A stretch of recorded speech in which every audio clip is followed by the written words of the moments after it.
Mul väga kindel vastus meie lend oleks, ma arvan, draamažanris. Ehk siis meie lennust saaks teha draamafilmi. Sellepärast, et meil on olnud igasuguseid konflikte siin, kus tüdrukud tõmbavad midagi üles, poisid on alati olnud siuksed, lasevad üle puusa kõik ja siuke rahulikud, vaata. Aga tüdrukutel on alati nagu mingi probleem on millengiga.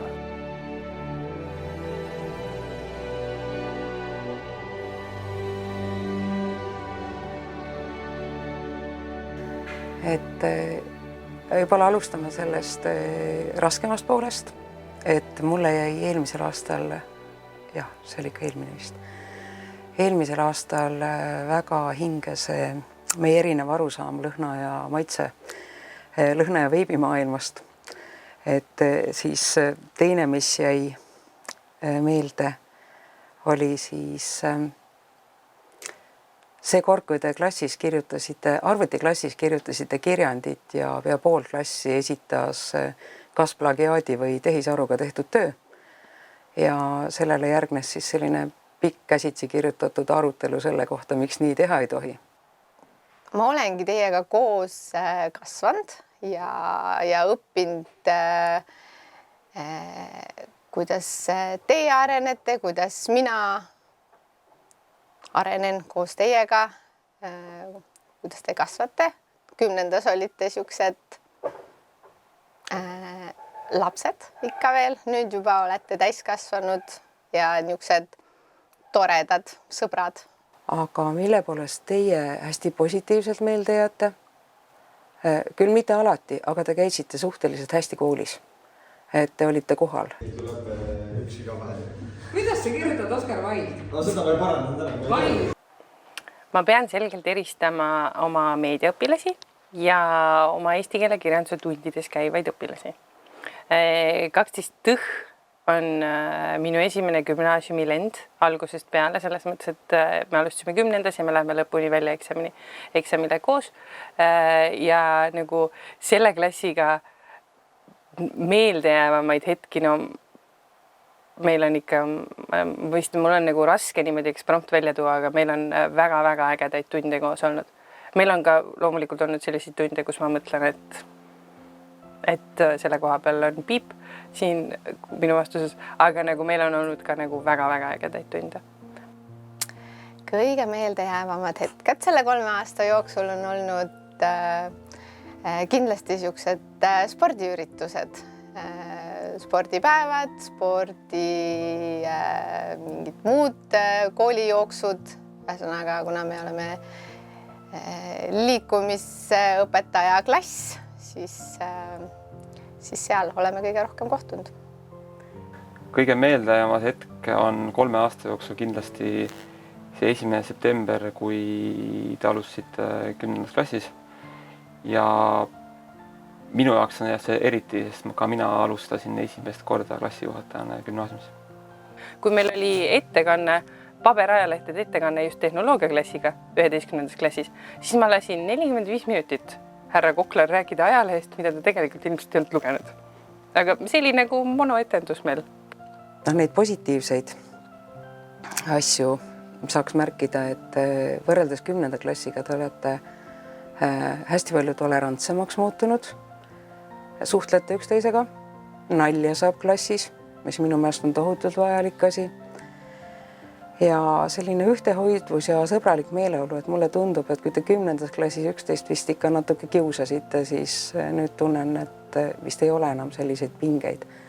Et te julgete rääkida rohkem ja tegelikult jah, et see ei ole mitte selline hetk, vaid see on selline lineaarne kulgemine, mida ma olen kõrvalt näinud ja järjest paremaks läheb. Tublisid õpilasi on väga palju, aga samal ajal on klassis ka need, kes pigem võiksid tegeleda meelelahutusega. 10. klassis, ma arvan, oli meil olukord, kus mul oli millegipärast akordion koolis ja siis Markus võttis akordioni ilma midagi nagu pikemalt selgitamata, päriselt mängis meile tunni ajal muusikat. Minu arust mängis Metsavenna laulu. Kõik olid lihtsalt pahviks löödud.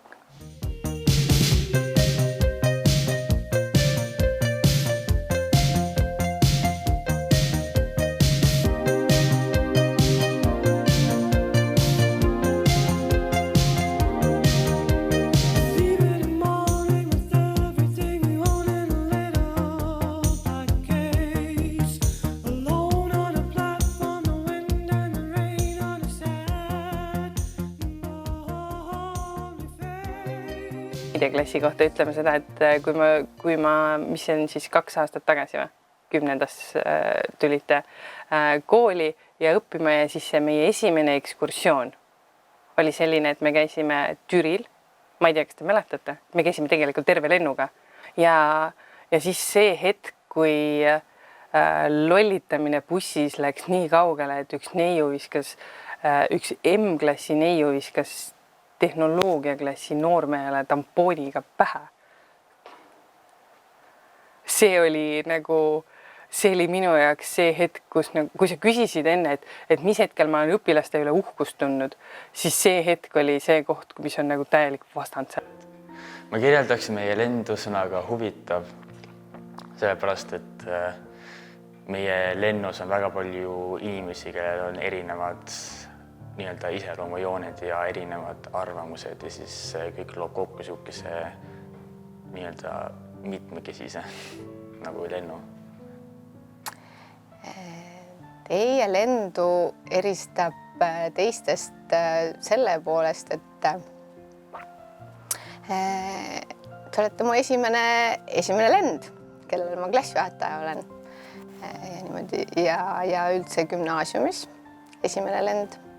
Et nagu oma lapsed. Eriti veel sellepärast, et mu oma laps ongi meie lennus. Et siis on teised ka nagu omad lapsed. Kuidagi väga sellised rahumeelsed inimesed, et ma ei tea, kas see on sellest, et ma ise olen üsna rahulik inimene ja kuidagi ka õpilased on hästi sellised mõistlikud, rahulikud, et ma arvan, et see on niisugune mitte midagi erilist, aga samas see on hea märk. Ma arvan, et osad meie naljad 12. M-klassiga alles on ees, sellepärast, et sügis on juba näidanud, et meil on siin põnevaid hetki olnud, eks ju. Ma arvan, et need naljad, ma ei hakka neid rääkima, see oli väga, see vist ei kannata kaamerat, aga vist kõik ise teavad, et mis meil kogemata juhtus.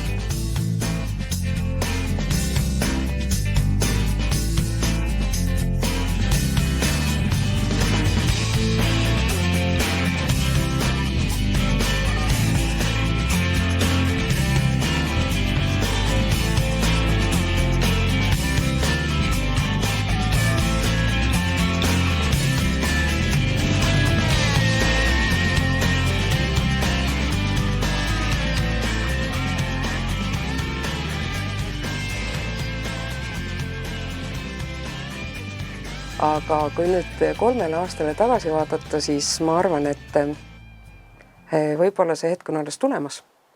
Et ma võin tegelikult lubada, et kui te peaksite eesti keele riigieksamil saavutama vabariigi keskmisi, siis ausõna ma teen oma kulu ja kirjadega peo välja. Kõige uhkem olen ma oma meediaõpilastele olnud siis, kui meil oli sügisene pressikonverents. Ja ma sain aru, et nad tõesti mõistsid, et see on tähtis, et see on oluline ja pingutasid selle nimel, et see kõik õnnestuks. Ka ma arvan, et see uhkuse tundmine võib tulla siis, kui ükskord kooli kokkutulekul te rõõmsate nägudega räägite sellest, kui hästi teil on läinud. Ja seda ma usun, et see tuleb ja nii mõnelgi. Nõuandeks peale gümnaasiumit on see, et võtke kõike positiivselt, võtke vabalt, tehke kõike, mis teil pähe tuleb, ärge kartke midagi, et võib ebaõnnestuda, nagunii ebaõnnestub, ebaõnnestustest õpite ja siis on teil huvitav elu. Minu parim mälestus oli riigikaitselaager, kuna see oli lõbus ja selline tore. Kindlasti see, kui me käisime Hispaanias, Malagas, Hispaania klassiga. Ma olen seda õppinud, ma arvan, et suhtlemisoskus on väga-väga vajalik elus, et nagu inimestega läbi saada ja konflikte lahendada ja üldse endast nagu hoiduda. Kindlasti mitte nii palju sõltuda sellest, mis teised sinust arvavad. Ma ütleks, et meie lend on üks kõige vaiksemaid lende praegu gümnaasiumis. Sellepärast, et kui meil on mingid mälumängud, siis meil väga palju ei osaleta seal. Kui tundis on vaja midagi öelda, siis olen enamasti mina see, kes midagi ütleb või ütlema peab lõpuks. Kogu lennu puhul on nagu see, et ma ilmselt saan teha sellist nalja, millest teie saate ka aru ja ei solvu. Mis mulle nagu veel meeldib, on see, et lend saab ka tervikuna omavahel läbi, et alati see nii ei ole. Kui kõikidele öelda, siis leidke üks valdkond, mis teid päriselt motiveerib ja kõnetab. Ma loodan, et ei unusta mind.